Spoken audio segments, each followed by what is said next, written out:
Terima kasih atas kesempatan diberikan. Pada saat ini saya akan mempresentasikan ujian remedial tentang epidemiologi kanker. Nama Yeska Stefano Tampi, NIM 18704135. Tentang kanker prostat. Kanker prostat adalah kanker pada pria yang berkembang di dalam kelenjar prostat dan umumnya ditandai dengan gangguan buang air kecil. Sebagian besar penderita kanker prostat berusia di atas 65 tahun. Kanker ini tidak bersifat agresif dan berkembang secara perlahan. Data epidemiologi menunjukkan bahwa kanker prostat adalah kanker non-kulit terbanyak pada pria. Di global pada tahun 2018, diperkirakan sebanyak 165.690 kasus kanker prostat baru ditemukan di Amerika Serikat. Kasus ini dialami oleh 1 dari 6 orang pria Kaukasia dan 1 dari 5 orang pria etnis Afrika dan Amerika. Pada tahun 2030, kasus kanker prostat diestimasi akan meningkat menjadi 1,7 juta kasus dan menyebabkan 499.000 kematian. Di Indonesia sendiri, berdasarkan data Departemen Kesehatan 2013, kasus kanker prostat memiliki prevalensi sebesar 0,2% di Indonesia. Prevalensi tertinggi ditemukan di Provinsi Sulawesi Utara dan di Selatan, DKI Jakarta, serta Bali. Kanker nasofaring. Kanker nasofaring adalah kanker keganasan yang terjadi pada bagian hidung dan bagian atas saluran pernafasan. Stadium keparahan ditentukan berdasarkan luas area tumor, kelenjar getah bening yang terkena, dan penyebaran bagian tubuh lainnya. Karsinoma nasofaring merupakan tumor yang cukup sering ditemukan di Indonesia. Karsinoma nasofaring dilaporkan sebagai tumor terbanyak keempat setelah kanker serviks, payudara, dan kulit. Insidensi di Indonesia diperkirakan sebesar 6,2 per 100.000 penduduk dan terdapat sekitar 12.000 kasus baru setiap tahunnya. Limfoma. Epidemiologi limfoma non-Hodgkin menunjukkan bahwa limfoma merupakan salah satu dari 10 penyakit kanker terbanyak di dunia pada tahun 2012. Sekitar 90% dari penderita limfoma menderita limfoma non-Hodgkin dan sisanya adalah limfoma Hodgkin.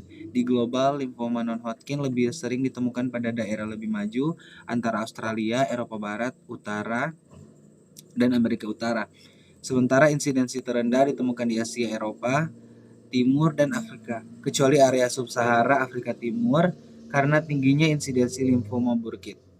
Insidensi limfoma non-Hodgkin meningkat pada negara maju sampai 1990 dan menurun setelahnya.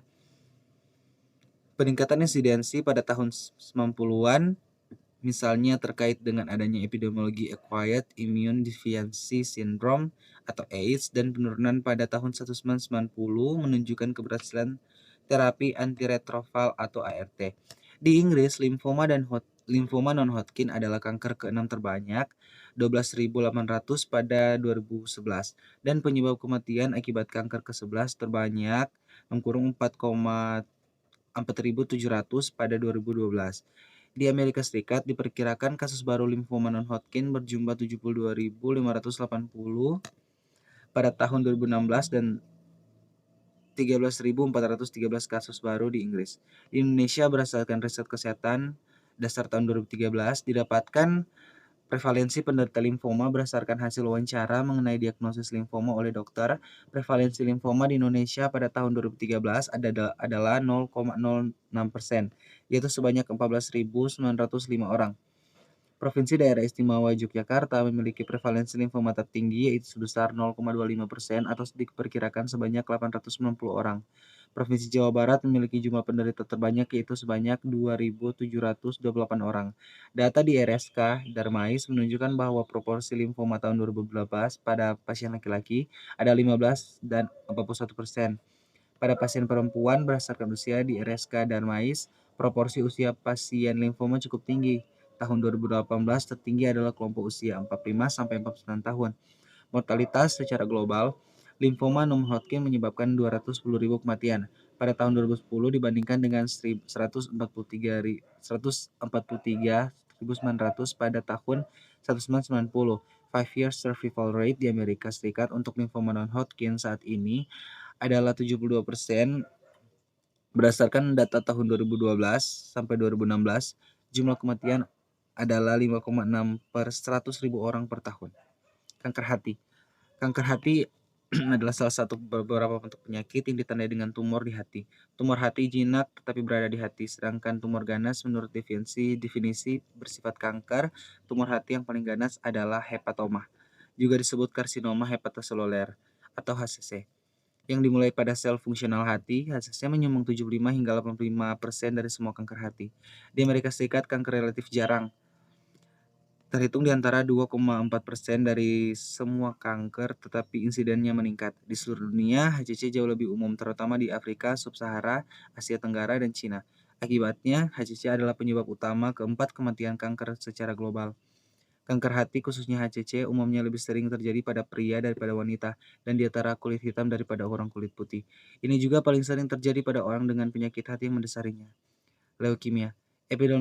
Epidemiologi leukemia secara global, prevalensi 13,7% per populasi dengan tingkatnya mortalitas 6,8 per 100.000 populasi per tahun. Di Indonesia, riset kesehatan dasar tahun 2013 menunjukkan bahwa leukemia merupakan salah satu kanker yang paling banyak ditemui pada anak-anak. Di global, menurut data statistik kanker surveillance, epidemiologi, dan end result program National Cancer Institute, prevalensi leukemia sebesar 13,7 per 100.000 populasi per tahun, dan jumlah kematian leukemia sebesar 6,8 per 100.000 populasi per tahun. Pada tahun 2017 diperkirakan sebanyak 62.130 orang kasus baru leukemia dan 24.500 orang akan meninggal karena leukemia.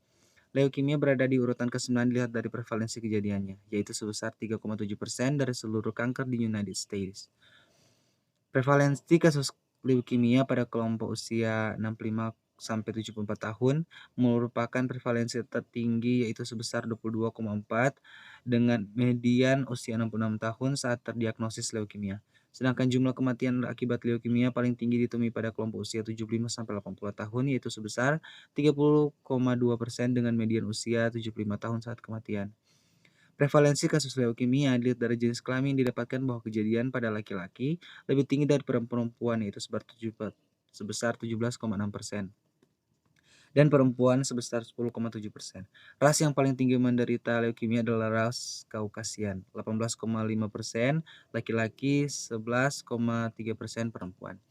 Kejadian leukemia pada anak 0,19 tahun menurut CDC pada tahun 2014 adalah